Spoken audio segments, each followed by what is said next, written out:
Amém. Vamos passar ao Ministério da Palavra e o texto que será a nossa referência, o nosso ponto de partida, está no livro de Números, no capítulo 13 e no versículo 33.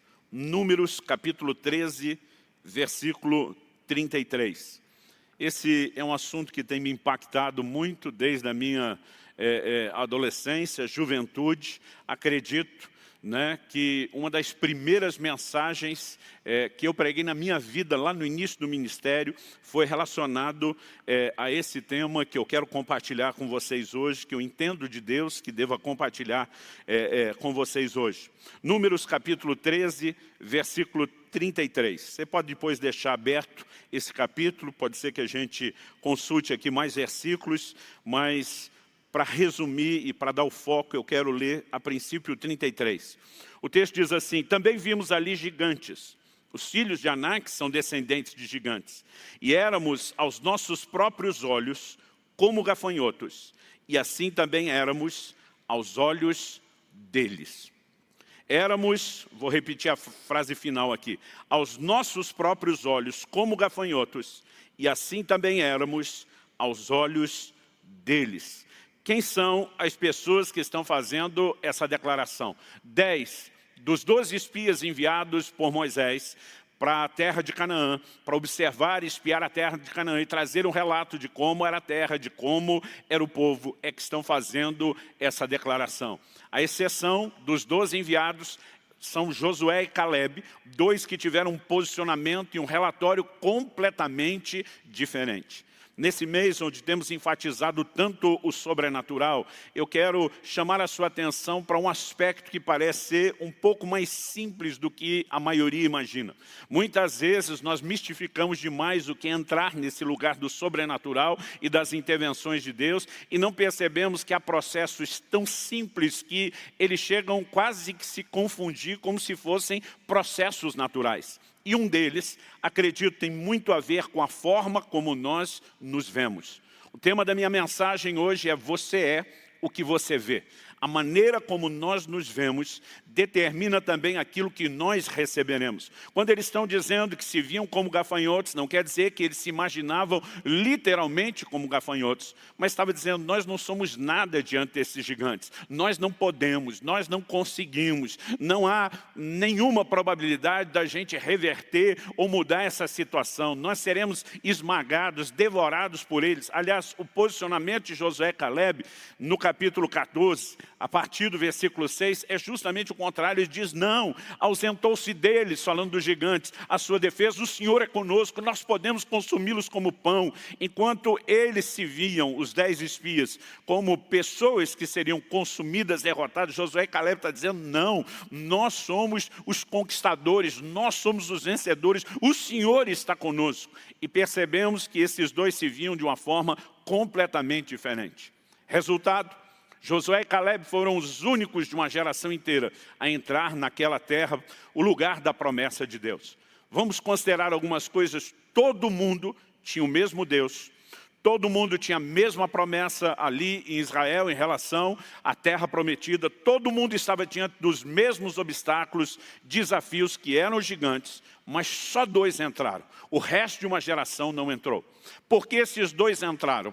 E porque o resto de uma geração não entrou? A Bíblia também nos informa isso. Em Hebreus, no capítulo 3, no versículo 19, falando da geração que ficou de fora de Canaã, a Bíblia diz: vemos que não puderam entrar por causa da sua incredulidade.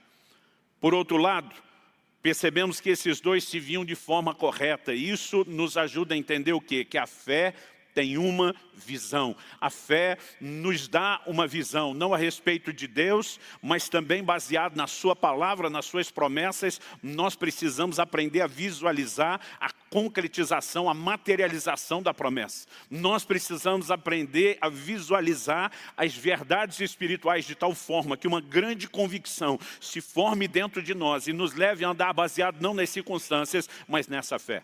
O livro de Hebreus também diz no capítulo 11, no verso 27, que Moisés ficou firme como quem vê o invisível. A fé tem a própria visão. Ela muitas vezes ignora aquilo que os olhos naturais estão vendo, porque ela está cheia de uma outra visão, promovida por Deus e pela sua palavra. Mas Muitas vezes nós pensamos, falando daqueles que ficaram de fora por incredulidade, que incredulidade é apenas uma ausência de fé. Que a pessoa, né, que está lá naquele estado de incredulidade, sendo privada do melhor de Deus, é porque não tem nenhum tipo de fé. Não.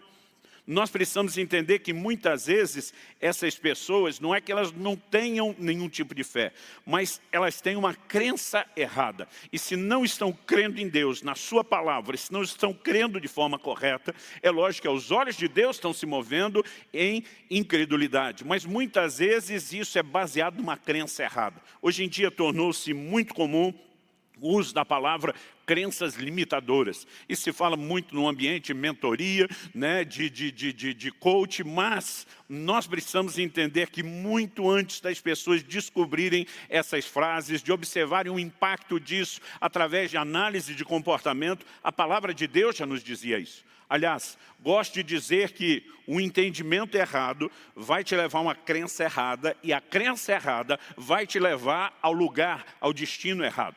Por outro lado, o entendimento correto, como o da palavra de Deus, vai nos levar a uma crença correta, que por sua vez nos levará ao lugar correto, ao destino correto, que é o lugar do cumprimento das palavras de Deus. E quando falamos de crenças limitadoras, aqui introduzindo ainda o assunto, eu me lembro de um episódio, quando eu ainda era adolescente. Num bairro perto de casa, eu me lembro de um grande terreno baldio, que de repente foi ocupado por um circo. E eu estou passando na frente daquele circo e eu percebi, né, apesar de não ser um momento de apresentação deles, eu percebi um enorme de um elefante que estava preso numa corrente, a corrente presa no chão, uma música tocava, ele estava dançando e aquilo me chamou a atenção, porque cada vez que a música tocava, ele dançava condicionado a todo treinamento. Mas outra coisa que me chamou a atenção foi percebê-lo preso por aquela corrente. E eu fiquei pensando, um elefante enorme desse, que tem o poder de com a tromba arrancar árvores com raízes profundas, né? Que se fizer força na parede de uma casa consegue derrubá-la, preso numa corrente dessa. E eu fiquei me perguntando como isso é possível com toda a força que esse animal tem. E num outro momento, conversando com uma outra pessoa, com um amigo, ele me contou uma história e diz, olha, em relação a essa questão dos elefantes, o que se diz é que, principalmente na África, quando são capturados, normalmente eles são presos quando ainda filhotes. E quando ainda filhotes, eles são amarrados, não é nem por uma corrente, é por uma corda. Essa corda, ela fica presa numa estaca de madeira fincada no chão de terra. Mas porque ele ainda é um filhote, ele não tem força para escapar. Ele tenta, até que ele desiste. Porque de alguma forma aquele elefante acaba assimilando uma imagem interior de que esse fio que prende a minha pata não pode ser vencido. E à medida que ele cresce, ele agora tem força para arrebentar a corda, a estaca, para arrancá-la do chão, ou mesmo depois, nos grandes centros urbanos pelo mundo, como esse que eu vi, né, quebrar aquela corrente, mas ele está limitado por uma visão interior que foi assimilada. Bom, eu não quero discutir a psicologia dos elefantes, o fato é que isso tem sido visto ao longo do tempo, ao longo da história e pelo mundo, e eu quero usar isso apenas como uma ilustração. A ideia aqui é apresentarmos os princípios bíblicos que regem a nossa vida. E eu quero começar, em primeiro lugar, destacando o que eu quero classificar aqui do poder de uma autoimagem.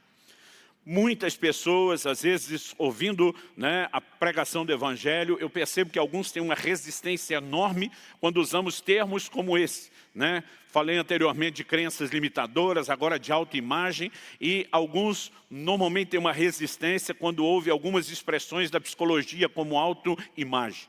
É verdade que, por um lado, até eu me incomodo de perceber, às vezes, né, eu não quero generalizar, mas em alguns casos, uma psicologização exagerada, né, quando se trata da comunicação do Evangelho.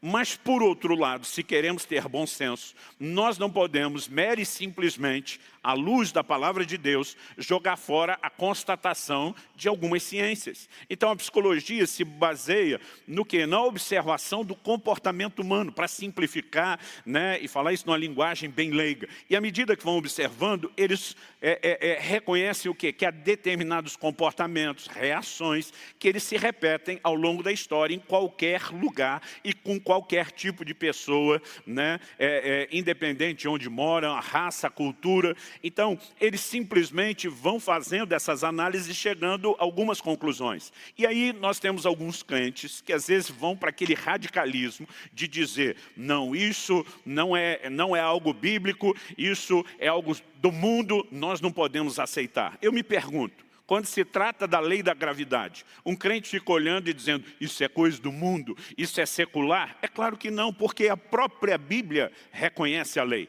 Não use esse nome, assim como você não vai ver a Bíblia usando a expressão autoimagem, não vai falar de lei da gravidade. Mas na Bíblia, pessoas e coisas caem, Deus estabeleceu algumas regras e cuidados a respeito disso, e nós percebemos na tentação de Jesus, lá no deserto, que o próprio diabo, né, o induz a querer se jogar do pináculo do templo, alegando que os anjos iriam segurá-lo, espiritualizando, né, uma promessa, e Jesus se posiciona e diz, não tentarás ao Senhor teu Deus. Em outras palavras, ele estava dizendo, o próprio Criador estabeleceu a lei da gravidade, não para que a gente brinque com ela, mas para que a gente a reconheça. Então, nós podemos falar a respeito, né, de outros assuntos. Semeadura e ceifa, por exemplo, não é um assunto só da agronomia. A Bíblia fala sobre isso, tanto no literal como no aspecto espiritual. Quando estava prestes a operar meu joelho, eu lembro que eu mandei uma mensagem para o ortopedista que ia me operar, cristão, um amigo querido, e eu mandei para ele um texto que eu nunca tinha reparado na Bíblia, mas por aqueles dias me chamou a atenção, que é Ezequiel 30, 21. Deus diz assim, filho do homem, eu quebrei o braço do faraó, rei do Egito, e eis que não foi atado, para que seja tratado com remédios, nem posto numa tala, para tornar-se forte o bastante para empunhar a espada. Deus está dando apenas um exemplo, mas nesse exemplo, ele já nos faz perceber o quê? Os procedimentos, né, médicos daquela época, da antiguidade. E o Egito é conhecido pelos seus procedimentos médicos desde a antiguidade, considerados para a época avançados. Deus está falando de um braço quebrado, que tem que ser atado, tem que ser tratado com remédio, precisa de uma tala, né? E de todo um processo para tornar-se forte o bastante, porque o propósito da recuperação não é apenas garantir que o osso cicatrize no lugar certo e não de forma torta, mas que ele possa depois se recuperar a ponto de se tornar forte. Agora, eu fico imaginando com o radicalismo que alguns crentes têm, com expressões da psicologia, se eles agem da mesma forma com relação a todas as outras ciências. Não posso fazer uma cirurgia como essa, porque a Bíblia não fala sobre ortopedia. Na verdade, fala, né? E nós precisamos, de fato, ter apenas um pouquinho de bom senso e equilíbrio. Não gosto quando as pessoas tentam adaptar a palavra de Deus à psicologia, mas quando a psicologia está reconhecendo, né, princípios milenares que a palavra de Deus sustenta, é lógico que nós podemos simplesmente reconhecer essa combinação. Então, espero que isso te ajude a não ter resistência, porque o que eu quero falar, não sou um psicólogo, não tenho conhecimento profundo da área, o que eu quero compartilhar aqui é a palavra de Deus. Então, vamos ver o que a Bíblia diz a respeito do poder de uma autoimagem, da forma como nós nos vemos. Porque o que percebemos desde o versículo inicial é que no momento crucial da nação de Israel, aqueles 10 espias se veem da forma errada. Porque se viam como gafanhotos, né, não puderam viver, experimentar, desfrutar aquilo que Deus disponibilizava. Outros 2 que se viam de forma correta, e daqui a pouco vou falar melhor sobre o que é se ver da forma correta em Deus, né? Outros 2, porque se viam de forma correta, eles puderam entrar nesse lugar, né, do cumprimento da promessa do próprio Deus. Então, o que eu e você precisamos entender quando falamos a respeito do poder de uma autoimagem, são declarações como, por exemplo, Provérbios 27, 19. Eu vou ler em algumas versões diferentes. Vou começar primeiro na Nova Almeida Atualizada, que diz, como a água reflete o rosto, assim o coração reflete o que a pessoa é. Quando ele usa a expressão a água reflete o rosto, está falando de uma época onde a maioria das pessoas não tinha espelho. E os poucos que tinham condições, né, eles tinham espelhos feitos de bronze batido, polido, e o reflexo, apesar da pessoa poder ter algo em caso o reflexo não era assim tão perfeito. Então a maioria das pessoas tinha um único espelho, era olhar na água o reflexo do próprio rosto. Então a Bíblia está dizendo, como a água reflete o rosto, assim o coração reflete o que a pessoa é. Vou ler isso na Nova Tradução da Linguagem de hoje. Assim como a água reflete o rosto da gente, o coração mostra o que a pessoa é. E agora na NVI, a Nova Versão Internacional, assim como a água reflete o rosto, o coração reflete quem nós somos. Estão fazendo questão de apresentar, né, traduções, versões diferentes, porque todas, com palavras distintas, vão dizer exatamente a mesma coisa. O que a palavra de Deus está apresentando aqui é o seguinte: ao olhar a imagem refletida na água, estou vendo uma réplica exata de qual é o meu rosto. E a Bíblia está dizendo que o meu coração é uma réplica exata de quem eu sou. Significa o quê? Que aquilo que afeta o meu coração, afeta a minha identidade, afeta a minha forma de viver. Provavelmente seja por isso que em Provérbios, no capítulo 4, no versículo 23, a Escritura Sagrada diz, sobre tudo o que se deve guardar, guarda o teu coração, porque dele procedem as fontes da vida. Alguém disse, se você quiser macular um rio, você não precisa se preocupar em correr, né, toda a extensão do rio, tentando sujar todo o leito do rio, basta apenas contaminar a fonte, o manancial, a origem dele, e todo o restante terá sido contaminado. Estou dizendo isso porque, né, se há um lugar que afeta todas as áreas da nossa vida, é o coração. Ele é esse manancial, ele é o lugar onde a palavra de Deus está dizendo sobre tudo o que se deve guardar. Não é a única coisa. Somos orientados a guardar muita coisa. O livro de Apocalipse diz, guarda o que tens para que ninguém tome o que é teu. Nós precisamos ter a responsabilidade de cuidar de coisas preciosas, mas a Bíblia está dizendo, de tudo que você tem que guardar, tem uma coisa que você tem que preocupar mais do que as outras. Guarda o teu coração, porque dele procedem as fontes da vida. Deus não está falando de guardar o coração apenas no sentido de não ter emoções ruins. Nós precisamos entender que isso começa a partir das nossas crenças, a partir das nossas convicções. Porque aquilo que afeta o coração acaba nos definindo. E algumas dessas coisas que entram no coração, sejam sentimentos, né, sejam crenças, elas entram de que forma? Através de imagens e percepções que nós vamos criando não só de pessoas, mas de circunstâncias e de acontecimentos. Aliás, Provérbios ainda diz no capítulo 23 e no versículo 7, porque assim como imagina em sua alma, assim ele é. A Bíblia está dizendo que assim como uma pessoa imagina, assim como ela visualiza, ela é. Aquilo que vemos define aquilo que nós nos tornamos. Ou, como eu disse inicialmente, dando o tema da mensagem, você é aquilo que você vê. A palavra de Deus nos mostra essa verdade. Quem somos? Ou quem seremos ao longo da caminhada? Seremos gente que simplesmente se vê como gafanhoto e não avança para o lugar do cumprimento da palavra de Deus? Ou seremos gente como Josué e Caleb, que porque conseguem visualizar a materialização da promessa divina, eles dizem, não, ausentou-se deles a sua segurança, o Senhor está conosco, nós vamos conquistá-los.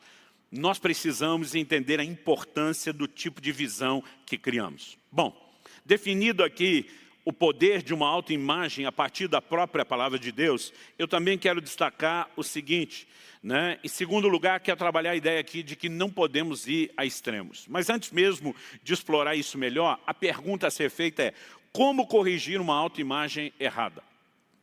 E a resposta para mim é uma só, pelas Escrituras Sagradas, pela palavra de Deus, pela Bíblia. Porque há conceitos positivos sobre autoimagem que não são necessariamente bíblicos. Pelo contrário, muitos são antibíblicos.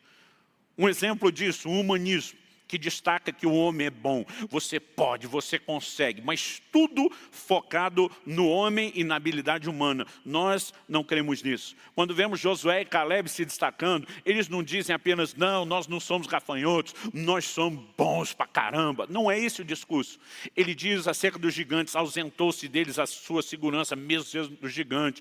Aí eles dizem, o Senhor está conosco, nós não vamos temê-los. Ou seja, a forma como eles se veem é a forma como eu e você, a forma como eles se viam, é a forma como eu e você deveríamos nos ver em Deus. E daqui a pouco eu vou falar um pouco melhor a respeito dessa forma correta de se ver em Deus. Mas primeiro eu queria tentar consertar aqui alguns conceitos. Eu vejo pessoas que transicionam, né, quando falamos de autoimagem,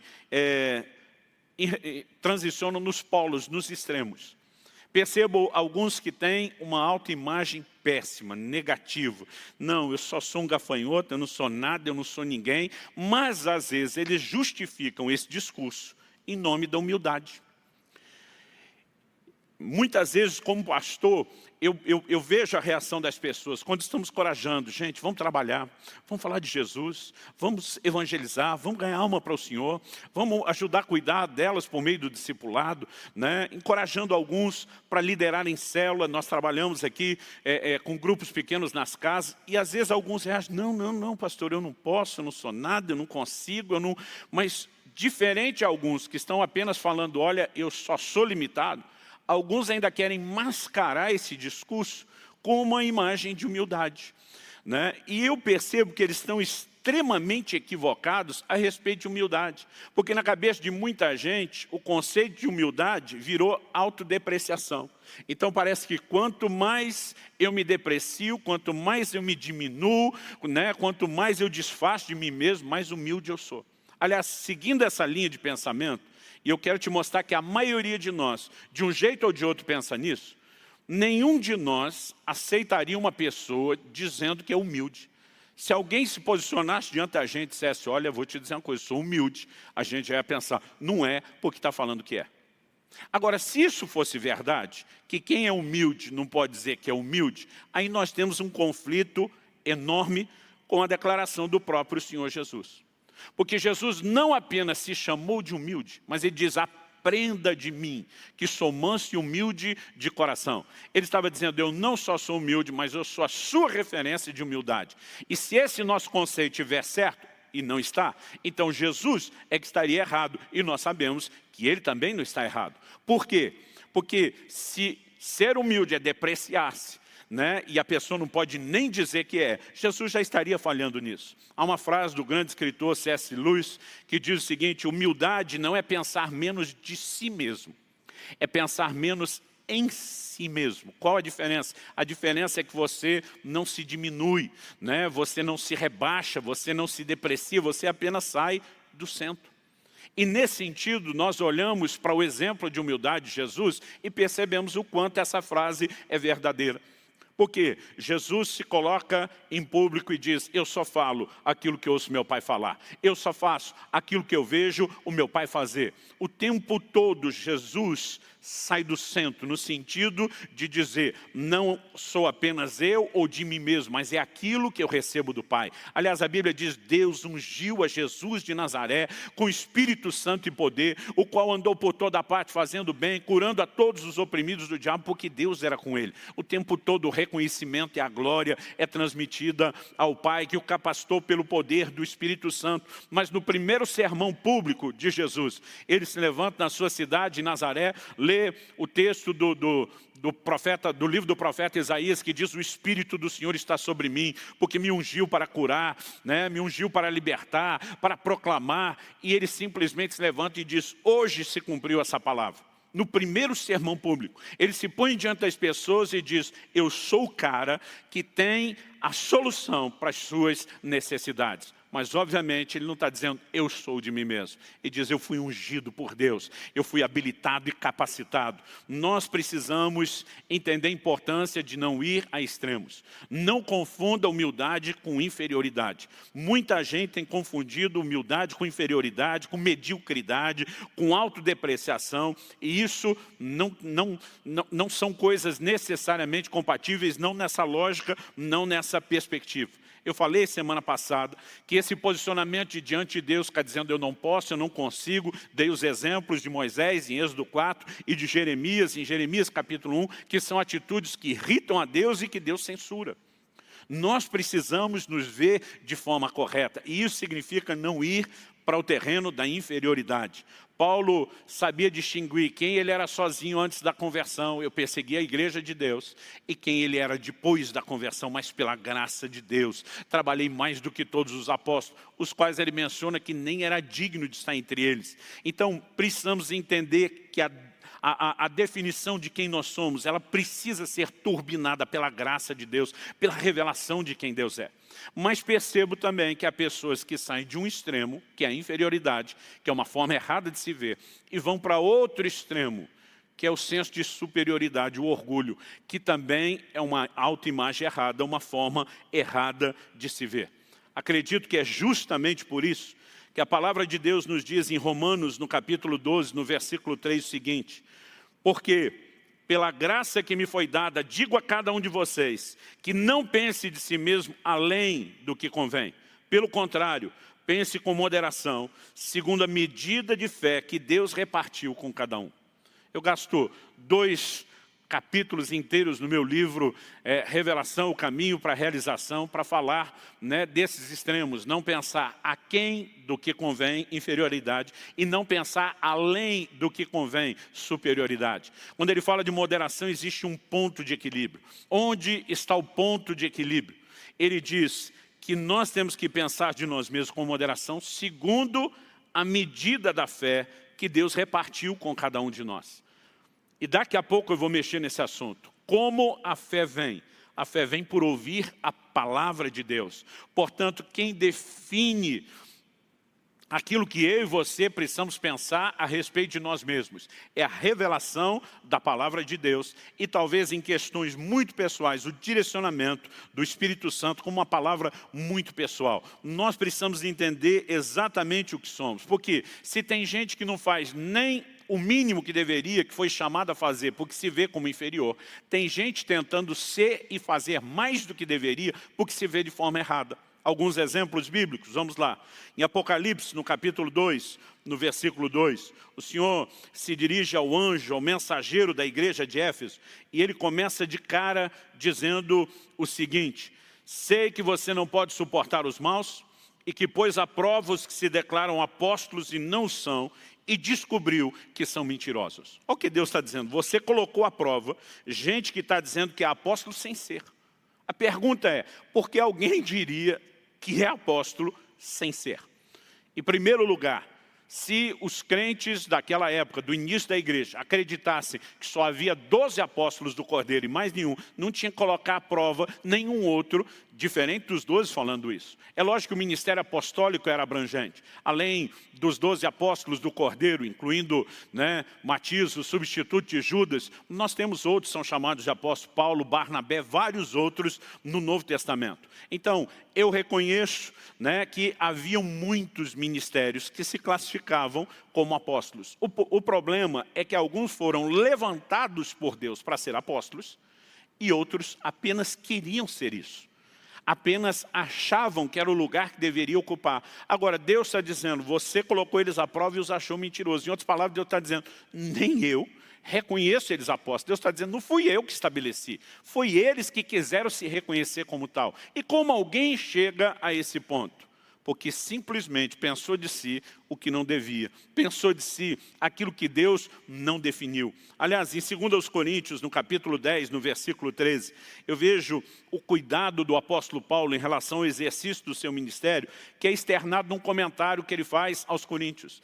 2 Coríntios 10, 13 diz assim, nós, porém, não nos gloriaremos além da medida, mas respeitamos o limite da esfera de ação que Deus nos demarcou e que se estende até vocês. Paulo está dizendo, existem alguns limites a serem respeitados. Um deles é uma esfera de ação. Deus está dizendo, Paulo está dizendo, no caso de vocês, vocês estão dentro da esfera de ação, Deus nos enviou até vocês, vocês são parte do campo de trabalho. Mas Paulo está dizendo o seguinte, que Deus não queria em todos os lugares. Nós precisamos entender que mesmo o chamado para o ministério envolve determinados limites. Alguns estabelecem um limite muito cedo, onde nem Deus colocou. Agora, outros extrapolam limites que o próprio Deus estabeleceu. Portanto, quando a gente fala a respeito, né, de uma autoimagem correta, não é apenas você melhorar a maneira de se ver. Alguns turbinado por outros pensamentos, por incentivo de pessoas, por aquilo que não procede de Deus, passaram a acreditar que eram algo que não eram. Então, nós precisamos, de fato, ter esse cuidado.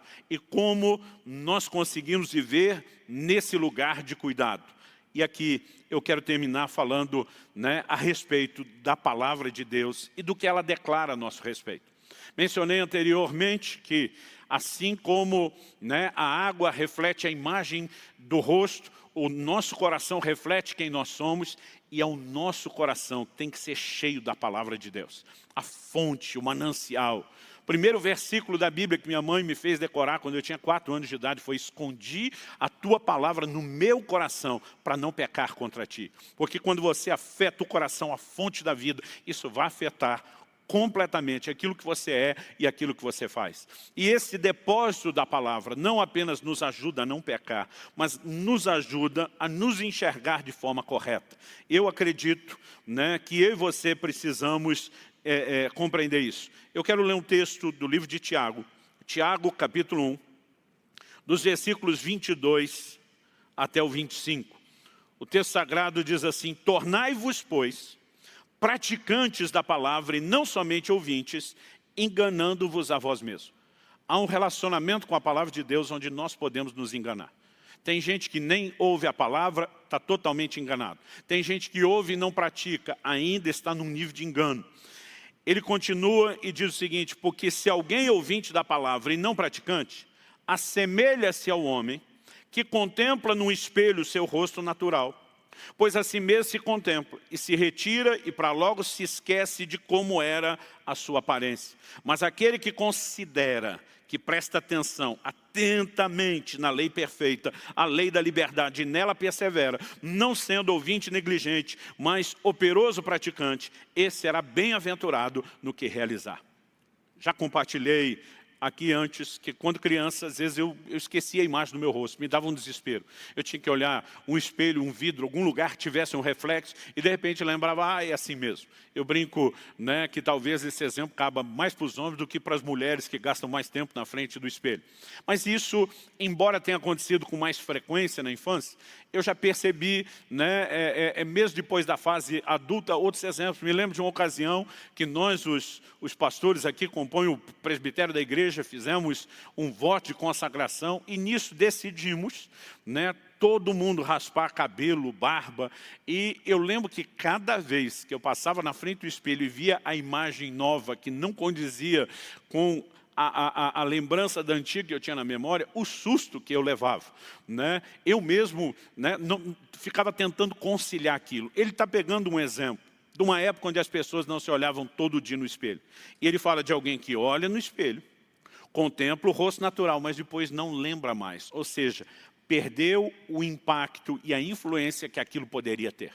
Isso aqui fala de um relacionamento superficial com a palavra e para mim define a vida de muito crente. Porque tem gente que quando está ali ouvindo a palavra ministrada no domingo, compartilhar numa célula, uma ministração, de repente algo começa a acender dentro dele. Ele diz, realmente, em Deus eu sou, eu posso, eu tenho, eu consigo, e a fé começa a ser fomentada dentro dele, mas por conta de um relacionamento superficial com a palavra. Daqui a pouco, ele já não lembra daquilo que ele viu. Ou seja, esse tipo de gente até tem alguns lampejos, né? Alguns vislumbres daquilo que são em Deus, mas porque o relacionamento com a palavra é superficial, aquilo da forma como vem, desaparece. Só há um único remédio para que eu e você de fato possamos enxergar a nossa verdadeira identidade. É um relacionamento sério, profundo, contínuo com a palavra de Deus. À medida que começamos a entender, né, o que a palavra de Deus diz a nosso respeito, isso muda completamente o conceito que nós temos a respeito de nós mesmos. Como uma pessoa pode olhar para si e pensar, eu não sou nada, eu não sou ninguém, eu não tenho valor, servindo a Deus, e declarando que a palavra de Deus é a verdade. Como não tem valor? Romanos capítulo 8, versículo 32, diz que se Deus não poupou nem mesmo ao seu próprio Filho, antes o entregou por amor de nós, que é o que Ele tinha de melhor, como não nos dará juntamente com Ele, com Cristo, todas as coisas? A Bíblia está dizendo, crente, que Deus te amou, deu o que tinha de melhor, está disposto a fazer qualquer loucura por você. Como você não tem valor? Muitas vezes esse tipo de crença limitadora, proveniente de uma autoimagem errada, é falta de entendimento bíblico. Não, pastor, é que a sua história é diferente, eu fui rejeitado pelos meus pais. Davi declara no Salmo 27:10, ainda que o meu pai ou a minha mãe me desamparem, o Senhor me acolherá. Quem entende o seu valor diante de Deus, sabe que mesmo que as pessoas à sua volta não deem valor, isso não muda a forma como ele enxerga o seu próprio valor aos olhos do Criador. Nós precisamos de um relacionamento com a palavra que nos ajude a compreender quem de fato nós somos. E de tal forma esse relacionamento com a palavra aconteça, com seriedade, com continuidade, com profundidade, né? Com a coerência de dizermos, se a palavra de Deus diz, a gente não apenas ouve, a gente faz, a gente anda nisso, a gente cumpre esse propósito. Isso vai fortalecendo essa convicção e ela não será roubada de nós. A palavra de Deus diz no livro de Amós, no capítulo 3, no versículo 3, a palavra de Deus diz o seguinte: como andarão dois juntos, se não estiverem de acordo? Como eu posso imaginar que eu posso caminhar com Deus e Deus fala algo a respeito de mim, mas eu não concordo com Ele, eu não acredito nele, eu não acho que Ele está certo e eu penso outra coisa a respeito de mim? Não faz o menor sentido eu e você tentarmos caminhar dessa forma e dessa maneira. Agora observe, quando a palavra de Deus diz sobre pensar de si com moderação, de acordo com a medida da fé, eu quero lembrar o que é que define a medida de fé. Romanos 10:17 diz que a fé vem por ouvir e ouvir a palavra de Deus. Essa moderação de não pensar mais, de não pensar menos, de nos ver corretamente, ela é produzida pela palavra de Deus. Agora, diferente de algo como o humanismo que fica tentando dizer você é bom em si mesmo, o Evangelho diz não, o homem é ruim, o homem é pecador, o homem é falho, é imperfeito, é incompleto, mas por causa da manifestação da graça de Deus, por causa das promessas que recebeu, por causa da ação do Espírito Santo, o homem pode viver num lugar diferente. Nós estamos vivendo tempos onde o Evangelho está se tornando antropocêntrico. O homem se torna cada vez mais o centro. E nós precisamos voltar a esse lugar de um Evangelho como era desde o início, cristocêntrico.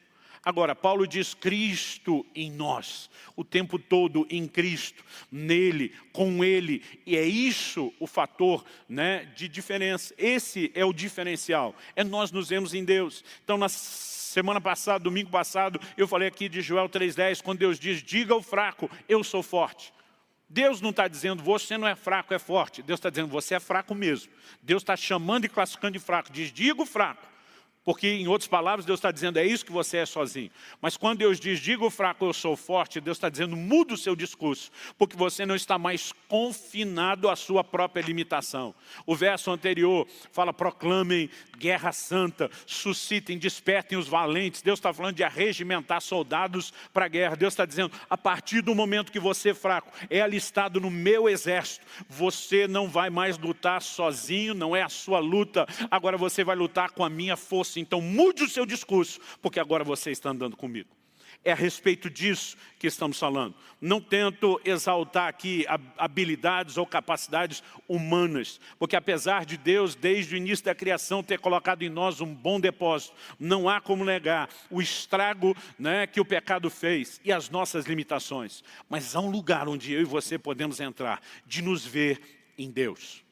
Eu quero caminhar aqui para a conclusão, falando a respeito da história que James Aggrey, político e educador de Gana, país da África Ocidental, que teve uma grande contribuição, né, no processo que os levou à independência.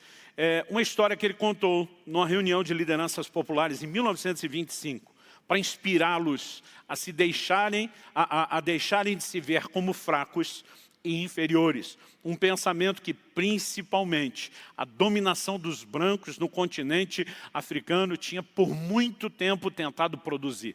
Para ajudá-los nessa reforma, nessa mudança de pensamento, ele contou uma parábola, uma ilustração. E diz que um camponês achou um filhote de águia e acabou criando ela num galinheiro.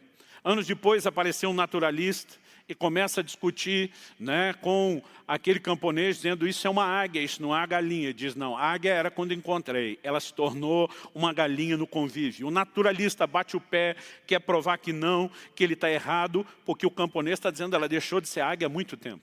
E ele pega aquela águia e joga para cima, tentando ver a reação dela, se voaria, e ela simplesmente só bate as asas para aterrissar como uma galinha. Ele sobe no alto do celeiro, repete o gesto, e a águia repete também o gesto, agindo como galinha. Mas nessa história ele diz que ele não desistiu, e esse naturalista subiu no alto da montanha. Chegou num penhasco, fez com que ela olhasse o sol e disse: você é uma águia, não é galinha. E jogou ela daquela grande altura. Então ela se debateu no início como quem fosse apenas, né, aterrissar. E provavelmente, por conta da altura, o instinto, algo foi provocado e ela começou a voar. Ele conta essa história para concluir dizendo: nós fomos criados, falando àqueles camponeses, nós somos criados à imagem e semelhança de Deus. Mas houve pessoas que nos fizeram pensar como galinhas. Muitos de nós ainda acham que somos efetivamente galinhas, mas nós somos águias. Abramos as asas, voemos como águias. Jamais nos contentaremos com os grãos que nos jogarem aos pés para ciscar. Obviamente, a gente reconhece o valor daquilo que ele fez num plano natural e emocional. Mas o que estamos falando é maior do que isso. Não é apenas nos imaginar águias, é reconhecer as declarações de Deus a nosso respeito. Nós precisamos nos enxergar de forma diferente na perspectiva da palavra de Deus. Ainda na fase de adolescência, eu fui muito impactado, principalmente com a literatura de Kenneth Hagin falando a respeito de fé. E eu me lembro de uma frase que via, né, ser continuamente repetida: eu sou o que a Bíblia diz que eu sou. Eu tenho o que a Bíblia diz que eu tenho. E eu posso o que a Bíblia diz que eu posso fazer. Sabe, à medida que nós vamos percebendo isso em Deus, isso é algo revolucionário. E me permita terminar citando apenas alguns poucos textos bíblicos que falam daquilo que nós somos, daquilo que nós temos e daquilo que nós podemos em Cristo Jesus. E eu quero que você, com essa dose descarregada de uma vez só, pense se você tem se enxergado da forma correta ou não. De acordo com 2 Coríntios 5,17, eu sou uma nova criatura. Efésios 4,24 diz que eu fui criado em verdadeira justiça e santidade. Romanos 8,16 diz que eu sou filho de Deus. E o verso 17 diz que eu sou herdeiro de Deus e co-herdeiro com Cristo. Apocalipse 5,10 diz que eu sou rei e sacerdote para Deus o Pai. 2 Coríntios 5,21 diz que eu sou a justiça de Deus em Cristo Jesus. Deuteronômio 28,8 diz que eu sou abençoado em todas as coisas, e onde eu ponho a mão à prosperidade, porque eu ouço e obedeço o Senhor. O verso 13 de Deuteronômio 28 diz que sou cabeça e não cauda, estou sempre por cima e não por baixo. 1 Coríntios 1,2 diz que eu sou santificado em Cristo. Romanos 8,37 diz que eu sou mais do que vencedor. Mateus 5,13 e 14 diz que eu sou sal da terra e luz do mundo. 1 de Pedro 2,9 diz que eu sou geração eleita, sacerdócio real, nação santa, povo de propriedade exclusiva de Deus. Efésios 2,22 diz que eu sou morada de Deus no Espírito. 1 Coríntios 3,16 diz que eu sou santuário de Deus aqui na terra. Salmo 28,7 diz que eu sou forte porque o Senhor é a minha força, a força da minha vida. Em 1 de João 4,4 a Bíblia diz que maior é aquele que está em nós do que aquele que está no mundo. Em Romanos 1,7 a Bíblia diz que eu sou amado de Deus. Sou perdoado, livre de toda condenação, como diz Romanos 8,1, e do domínio do pecado, como diz Romanos 6,14, e de toda maldição, como diz Gálatas 3,13. Eu sou livre do poder do diabo, pois como está escrito lá em Colossenses 1,13, eu fui transportado do reino das trevas para o reino da luz. 1 de Pedro 2,24 diz que eu sou curado pelas pisaduras de Jesus. Salmo 34,7 diz que eu sou guardado pelos anjos de Deus. Preste atenção, ei, eu sou tudo aquilo que a Bíblia diz que eu sou. Você é tudo aquilo que a Bíblia diz que você é.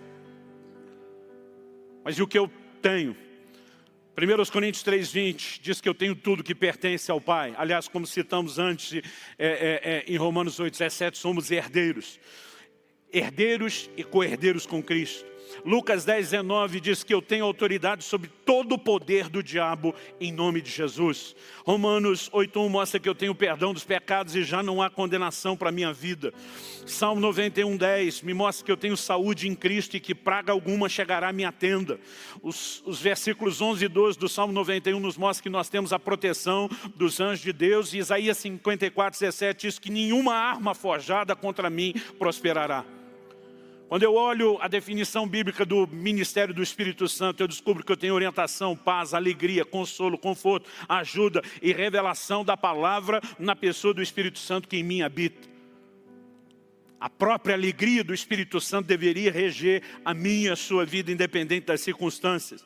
Abacuque 3:19 diz que eu tenho pés de costa e ando nos meus lugares altos. Atos 1:8 diz que eu tenho poder para testemunhar de Cristo. Marcos 16, 17 e 18 fala que em nome de Jesus eu vou expelir demônios e curar enfermos. 1 de Pedro 3:12 diz que eu tenho as minhas orações ouvidas, porque os ouvidos do Senhor estão atentos às minhas súplicas. E Tiago 5:16 diz que muito podem por sua eficácia as minhas súplicas, porque eu sou um justo, algo que a Bíblia também diz que eu sou. Em 1 Coríntios 15:57, eu reconheço que a palavra de Deus diz que eu tenho vitória em todas as áreas da minha vida, por meio de Jesus, meu Senhor. Segundo aos Coríntios 3:17 diz que eu tenho liberdade no Espírito. João 10:10 diz que eu tenho vida em abundância. Romanos 5:5 diz que eu tenho o amor de Deus sendo derramado no meu coração pelo Espírito Santo. 1 de João 5:3 diz que eu tenho a vida eterna. Efésios 1:3 diz que eu tenho toda a sorte de bênçãos nas regiões celestiais em Cristo Jesus. O Salmo 28:8 diz que eu tenho a força do Senhor. Eu tenho tudo aquilo que a Bíblia diz que eu tenho. Você tem tudo aquilo que a Bíblia diz que você tem. E resumindo o que eu posso, Romanos 5:17 diz que eu posso reinar em vida. Marcos 16, já mencionei isso, diz que eu posso orar pelos enfermos e cativos e testemunhar com poder, porque o Senhor confirmava a palavra deles com sinais. Eu posso exercer autoridade sobre demônios e circunstâncias, pisar em serpentes e escorpiões e nada me fará dano algum. Lucas 10:19. Eu posso amar. Romanos 12:10 fala sobre nos amarmos mutuamente. Eu e você podemos andar em amor, é uma declaração bíblica. Perdoar mutuamente, como diz Colossenses 3:13. Eu posso em tudo dar graças, como diz 1 Tessalonicenses 5:18. Eu posso viver em saúde, segurança e liberdade. Aliás, de acordo com Mateus 18, de 18 a 20, eu posso ligar e desligar na terra em concordância com outros cristãos e será ligado e desligado no céu. De acordo com 1 de João 5:4, eu posso vencer o mundo através da vitória que vence o mundo, que é a minha fé. De acordo com 1 de João 5:14 e 15, eu posso pedir o que quiser, segundo a vontade, revelada na palavra de Deus, segundo a vontade de Deus, e me será feito. De acordo com Tiago 1:12, eu posso vencer a provação. Com 1 Coríntios capítulo 10, versículo 13, de acordo com isso, eu posso vencer a tentação. E como Paulo diz em Filipenses 4:13, eu posso todas as coisas naquele que me fortalece. E isso não é apenas realização. Ele diz, eu aprendi a viver contente em toda e qualquer situação. Ele diz, eu sei enfrentar fartura, eu sei enfrentar escassez, eu posso enfrentar qualquer tipo de circunstância, mesmo dias difíceis como este de pandemia, porque o Senhor me fortalece. Eu posso, porque Deus me fortalece. Não se trata de ser bom, não se trata, do homem ser melhor ou diferenciado, se trata do Deus que está em nós. Se trata do fato de que aquele que está em nós é maior do que aquele que está no mundo. E mesmo quando eu e você estamos diante de circunstâncias desfavoráveis, como aqueles espias, como a nação de Israel estava quando descobre a alta estatura do povo que habitava em Canaã, nós podemos nos agarrar a uma promessa, aquilo que Deus falou a respeito de nós, e podemos chegar a uma única conclusão e nos mover numa única convicção. Realidade não é aquilo que meu olho natural vê. Realidade é o que Deus diz a meu respeito, é o que Ele fala a respeito de mim. E ao longo de toda a história, não só nos exemplos bíblicos, pessoas que se veem corretamente em Deus, se tornam exatamente aquilo que elas veem. Mas o ser aquilo que vemos, infelizmente é verdade para quem também se vê de forma errada. E eu não estou aqui para te apontar o dedo, para fazer nenhuma acusação pelo fato de talvez você não estar se vendo como deveria.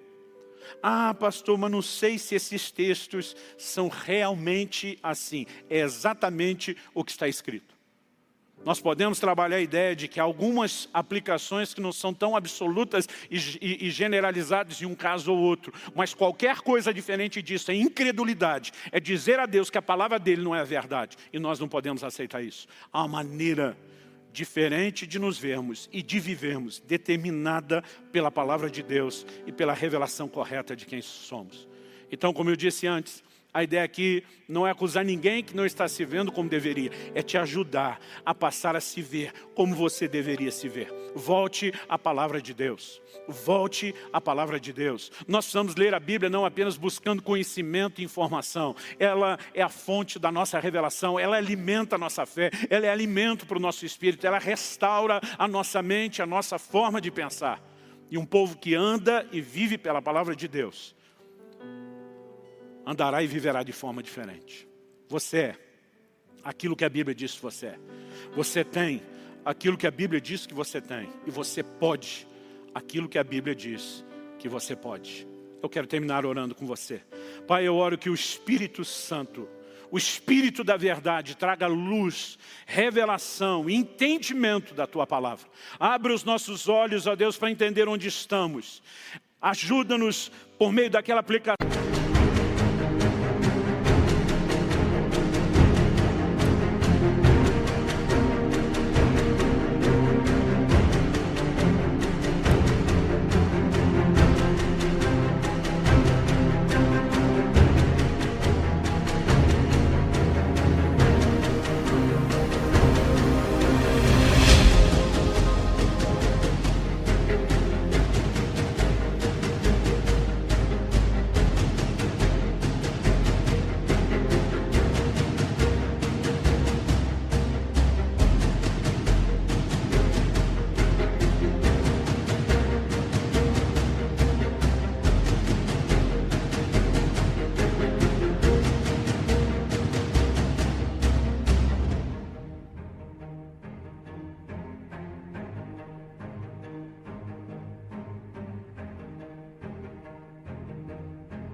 Personalizada que só o Senhor pode fazer, a nos movimentar em direção ao lugar onde deveríamos estar em Deus, a uma volta à palavra, a uma percepção correta. Pai, eu oro por renovação da mente, eu oro por mudança de pensamento, eu oro de fato por essa revelação de Deus que nos leve a uma revelação de nós mesmos e que afete não apenas a nossa identidade, como também a nossa produtividade.